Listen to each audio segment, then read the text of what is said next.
allocated to her, which in this case is 2.5 minutes. I'm extremely grateful, Mr. Chair, for this opportunity. And I want to put this to Minister Blair.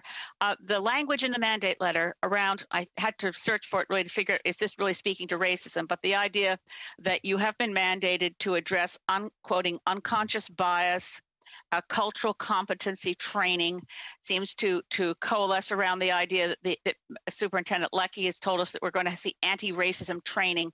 I want to put something to you, Mr. Blair, and ask if you don't think this would be more productive.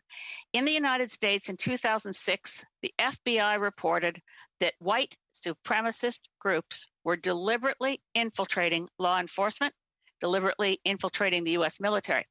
I would like to ask you to do, if you're willing to take this on and ask your CBSA and RCMP directors to do a complete screen of the social media content of all their employees and find the ones that belong to Proud Boys, find the ones that were white supremacists who don't have unconscious bias but have overt racism, and remove those people from service.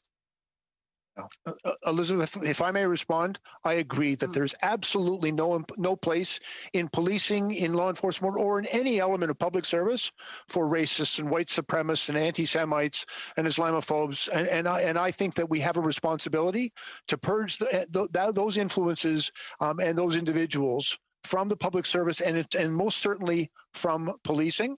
I will tell you that I believe that the overwhelming majority of police officers do their job with integrity and professionalism and very sincere respect for all of the people in Canada.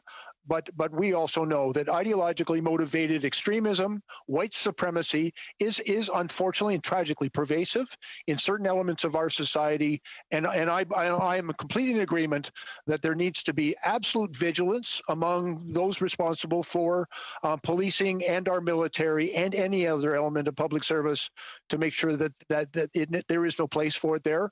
And I will also assure you that we are pretty vigorous in the national security establishment. We've started to clearly identify the threat of ideological motivated extremism, and in particular white supremacists, neo-Nazis, and others. And we're tracking them down and making sure that we take action effective to prevent their influence in our society. Are you looking for them within the forces? Thank you, Mr. Chair. Yeah, yes, and that was the question as to whether you were actually look for them. Anyway, you can